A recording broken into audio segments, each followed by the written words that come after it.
Salut la team entrepreneur, c'est Sarah. On se retrouve aujourd'hui pour une nouvelle vidéo au sein de laquelle on va parler bien sûr donc de l'étude de marché. L'étude de marché qui, je vous le rappelle, est une étape absolument incontournable lorsque l'on est entrepreneur et qu'on veut se lancer dans la création d'entreprise ou lorsque l'on souhaite lancer sur un marché un nouveau produit ou bien proposer un nouveau service. Néanmoins, il n'est pas toujours évident, bien sûr, donc de réaliser cette étude de marché. Il n'est pas toujours facile lorsque l'on se lance à se demander comment je dois moduler mon étude de marché pour que celle-ci soit pertinente et surtout que celle-ci soit efficace. Donc ce qu'on va faire, c'est que je vais te présenter en fait 3 grandes phases les plus importantes, si je puis dire, à ne pas négliger, à ne pas omettre lorsque tu vas réaliser ton étude de marché. N'oublions pas que l'étude de marché est là pour objectif finalement de te permettre de découvrir justement un marché sur lequel tu vas te lancer, et donc ça va te permettre de savoir si l'idée de création d'entreprise que tu as à la base est fiable et s'il y a une opportunité en fait de business florissant au bout en fait de cette idée. Deuxièmement, il ne faut pas oublier non plus que cette étude de marché elle va également te permettre de découvrir en fait les acteurs qui sont présents actuellement sur le marché, donc concrètement ta concurrence, et donc de ne pas te jeter à corps perdu donc dans un projet sans connaître qui tu as en face de toi. Également, l'étude de marché, je te le rappelle, elle va te permettre à terme de mettre en place une stratégie qui te permettra de faire en sorte que ton entreprise devienne pérenne à court, moyen et long terme. Pour terminer, cette étude de marché, elle va te permettre en fait de proposer une offre à la fois unique et attractive à tes futurs clients, ce qui te permettra en fait de te trouver un positionnement commercial, c'est-à-dire par rapport à toute l'étude de marché que tu auras faite, tu pourras donc faire ressortir ce fameux positionnement commercial, et puis ça te permettra également donc de travailler sur un futur modèle économique. Donc c'est parti, on va dès maintenant discuter donc de ces 3 fameuses phases qu'il ne faut pas louper. Première phase qui est très importante lorsque tu vas donc travailler sur ton étude de marché, ça va être la phase d'analyse de l'environnement. Une entreprise, quand elle est créée, elle va évoluer dans un environnement, ce qu'on appelle un écosystème. Il faut savoir que cet écosystème, il est constamment en évolution. Il est donc très important en fait de se poser toutes les bonnes questions pour se renseigner par rapport à cet environnement, que ce soit sur le plan économique, que ce soit sur le plan financier, que ce soit sur le plan social, sur le plan culturel, sur le plan technologique. Et il est important de se poser diverses questions pour bien analyser et cadrer ce fameux environnement. Demande-toi comment évolue la société. Demande-toi quelles sont les tendances de consommation, les grandes tendances donc du marché sur lequel on est actuellement ou sur lequel tu souhaites évoluer. Est-ce qu'il y a aussi beaucoup de changements sociaux et culturels actuellement au sein de la société? Est-ce qu'il y a également aussi donc des nouveautés technologiques qui vont apparaître prochainement ou qui sont déjà apparues, et donc cela peut avoir un impact sur l'analyse de ton environnement. Pour ce faire, je vais te proposer 2 outils qui vont te permettre justement de bien cadrer cet environnement. Et une fois que tu auras utilisé ces outils, finalement, tu verras que tout de suite ton environnement te paraîtra beaucoup plus clair, beaucoup plus limpide. Donc, premier outil à utiliser, c'est ce qu'on appelle la matrice SWOT. Cette matrice, elle est vraiment intéressante car elle va permettre d'étudier en fait, de faire une sorte de diagnostic externe de l'entreprise mais également interne. C'est-à-dire qu'on va au niveau du diagnostic externe, on va analyser en fait les opportunités et les menaces qu'il y a en fait au niveau de cet environnement, et au niveau donc de l'interne, on va étudier les forces et les faiblesses que ton entreprise a ou aura en fait, afin justement de pallier ces possibles menaces que tu pourras éventuellement retrouver sur ton environnement. Donc la matrice SWOT, je t'encourage à surtout en mettre en place, c'est très important. Deuxième outil qui est très intéressant dans les études de marché, c'est l'outil, donc la méthode PESTEL.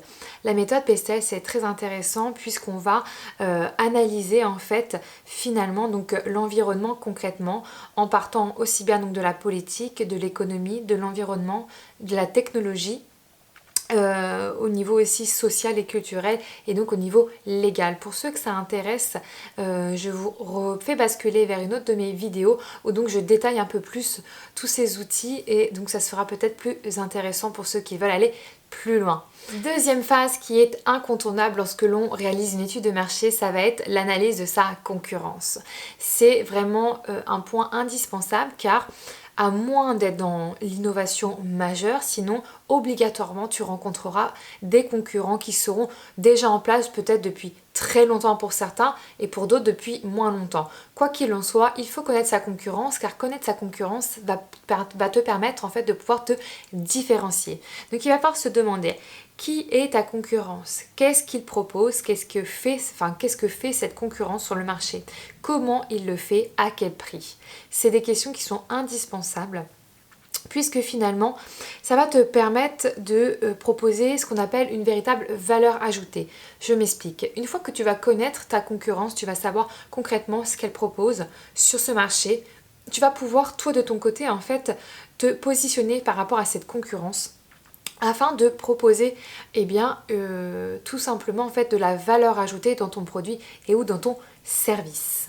Cette fameuse étude finalement de la concurrence, ça va vraiment te permettre de te demander si tu dois tout simplement proposer un produit égal à ce qui est déjà présent ou au contraire en fait te distinguer en proposant peut-être un produit différent ou tout du moins proposer sous d'autres formes avec d'autres moyens d'autres moyens de distribution, peut-être également donc avec un niveau de gamme qui va être peut-être différent aussi également pour justement pouvoir te différencier. L'objectif c'est à terme de pouvoir réussir à te faire une place en fait par rapport à cette concurrence sur ce fameux marché. Troisième phase indispensable dans la réalisation de ton étude de marché, c'est la phase où tu vas analyser donc la demande. Il est très important finalement de savoir à qui tu vas t'adresser. Donc il va bien entendu falloir faire le lien entre l'étape 2 où tu vas analyser ta concurrence et cette fameuse étape 3 où tu vas analyser la demande. Puisque concrètement, qui achète ta concurrence? Donc l'idée c'est peut-être pour certains donc de prendre entre guillemets les consommateurs à la concurrence, mais il est très intéressant aussi en fait de savoir comment satisfaire les besoins. Il faut que tu te dises que ton credo c'est de satisfaire les besoins au mieux de la concurrence. Au mieux de la demande, pardon. Donc il faut savoir qu'aujourd'hui ta concurrence elle est peut-être déjà en train de satisfaire ses besoins. Donc toi comment tu vas t'imposer? Il est donc essentiel en fait de savoir en tant que futur entrepreneur ou en tant qu'entrepreneur que tu es au jour d'aujourd'hui, enfin aujourd'hui parce qu'on ne dit plus au jour d'aujourd'hui, ça ne se dit pas, il est essentiel de savoir qui est ces fameux consommateurs. Et pour ce faire, il va falloir se demander aussi pas mal de questions, à savoir quand et comment ils consomment, savoir est-ce que l'acheteur et le consommeur, quelles sont leurs attentes, est-ce qu'ils ont des freins par rapport à cette consommation, est-ce qu'ils ont des motivations d'achat ou encore est-ce qu'ils attendent certains canaux de communication comme le fait de passer en direct donc en magasin par exemple, de passer exclusivement sur internet, passer par les réseaux sociaux, etc. C'est beaucoup de questions, mais l'analyse de la demande, en fait, ça va vraiment te permettre, justement, de pouvoir proposer une offre qui va répondre, en fait, justement, à cette demande, tout en coupant, entre guillemets, l'herbe sous le pied, si je puis dire, à ta concurrence, même si parfois, dans l'idéal, il n'est pas forcément très conseillé d'aller directement prendre les consommateurs à la concurrence, parce qu'après, il peut y avoir des jeux de guerre qui commencent à se jouer, et c'est pas toujours non plus ce qui est très recommandé, donc peut-être essayer de se démarquer par rapport à cette concurrence pour après ensuite trouver des consommateurs qui vont venir directement chez vous et non pas en fait partir de la concurrence pour venir chez vous. Même si dans les faits, ça se fait beaucoup. Alors là, tu es en train de te dire, oui ben d'accord, mais comment je fais pour découvrir toute cette demande, tous ces consommateurs, comment je fais pour savoir qui ils sont et quelles sont leurs méthodes en fait de consommation? Eh bien, un outil entrepreneurial qui est absolument indispensable dans l'étude de marché, ça va être le questionnaire. Un questionnaire, il peut se faire en face à face, il peut se faire en groupe, il peut se faire de manière individuelle, mais au travers de mails, donc de questionnaires qui vont être envoyés par internet. Mais dans tous les cas, il est très intéressant de faire des questionnaires sur tes potentiels clients pour justement bien cerner leurs attentes, leurs freins, leur motivation d'achat. C'est, si je puis dire, un point d'étape qui est indispensable en fait dans la réalisation de ton étude de marché à ce niveau de troisième phase. Une fois que tu as analysé ces différentes phases, une fois que tu as pris le temps de bien réaliser ton étude de marché, ça va te permettre réellement de mettre en place un positionnement qui va être porteur pour ton produit ou pour ton service. Le but en fait c'est vraiment d'apporter en fait de la valeur ajoutée à ce produit, à ce service pour justement trouver sa place, faire sa place sur ce marché et donc commencer à brasser de l'argent et surtout de dégager un certain chiffre d'affaires pour pouvoir après peut-être vivre de ton activité. L'objectif de l'étude de marché, c'est réellement de savoir si l'idée de départ est bonne et viable pour ensuite en fait peut-être se dire maintenant je ne garde pas que l'idée pour moi, je me lance.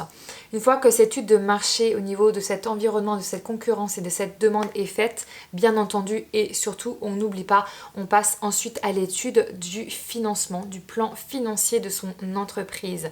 C'est très important puisque ça va permettre de savoir si ton projet il est rentable économiquement parlant. Donc voilà, on arrive à la fin de cette cette courte vidéo sur l'étude de marché. N'hésite pas à laisser un commentaire, poser tes questions. Pense également à t'abonner et surtout clique également en dessous pour aller découvrir mon site internet.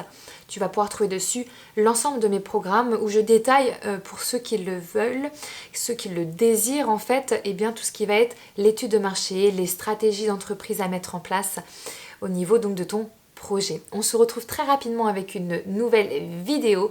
En attendant, je te souhaite plein de courage dans ton projet de création d'entreprise ou dans la gestion de ton entreprise. N'oublie pas, il est temps d'entreprendre. Ciao!